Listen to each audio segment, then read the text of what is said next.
Hi, I just wanted to make a quick video about dahlia tubers. Partly for me and partly because who doesn't love talking about flowers?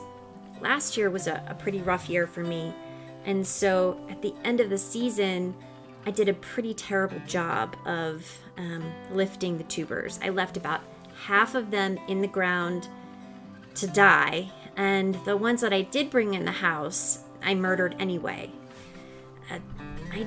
I did try to wake them up. I put most of them in the compost, but I did try to wake, let's say, about 10 or so up, and if you can believe it, they survived.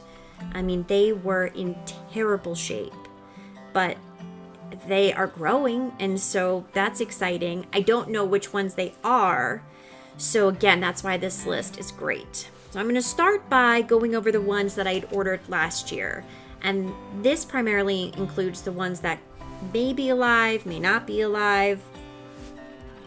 But it was great for me to compile this list and collect the pictures so I could, take a look at it, because spoiler alert, I have a type. And when I say I have a type, I mean a lot of these are in the same color family. And so it was good for me. Now I know when I do get it under control, I know what kind of tubers or what colors I need to start including. So let's jump right in and let's start taking a look at what I bought last year. At this point, we don't really know what made it and what didn't make it. But the list includes Joey Nicky, Wizard of Oz, Cornell, Genova, Berliner Clean, Natalie G, Cafe Olay, Heat Wave. Heat Wave is a dwarf variety, and so it definitely grows shorter. It's probably used more in landscaping or for very short bouquets. Fire Pot, Myrtle's Folly, Park Princess, Akita, Mrs. Eileen, and that is the extent of last year. And so we'll just have to wait and see what survived. The ones that I did pull from last year's storage were in terrible condition, and most of them wound up in the compost. But there were a handful of them that, even though they looked really bad, I wanted to give them a try and just to see. So I woke them up, as they say, and threw them in a bag with some soil, and believe it or not, they started growing roots, and they're actually doing really well. So that's very encouraging, but at this point, I'm not sure, because I did such a poor labeling job, I'm not sure what survived. So now that I've collected these images, I will have a pretty good idea once they start flowering what I have and what I don't have. So this year, I ordered from a few different places, and this would be the first year that I've actually ordered from some of the smaller farmers. And what that means is I'm just receiving individual tubers and not, massive clumps, in large quantities.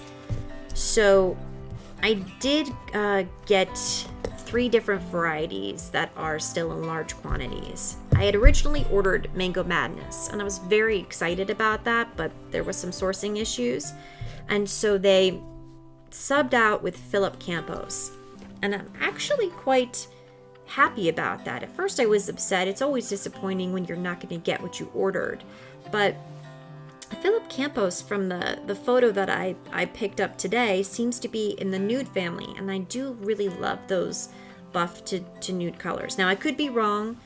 Pictures online can be deceiving, and we won't really know until we get growing, but it could be very nice.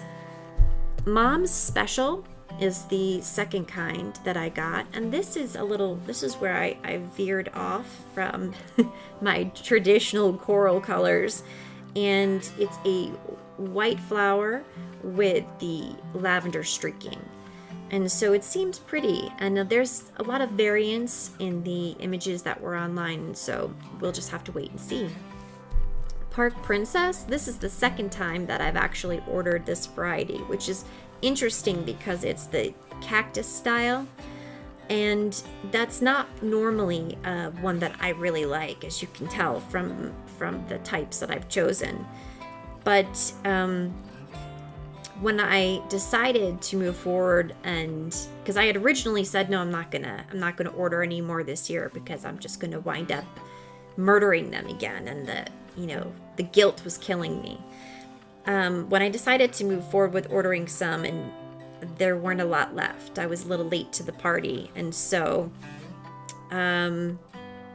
this was one of the varieties that was left, and so I did order it again. And so my hope is that I left those out in the field last year, and that I don't have just a few of the ones that did survive.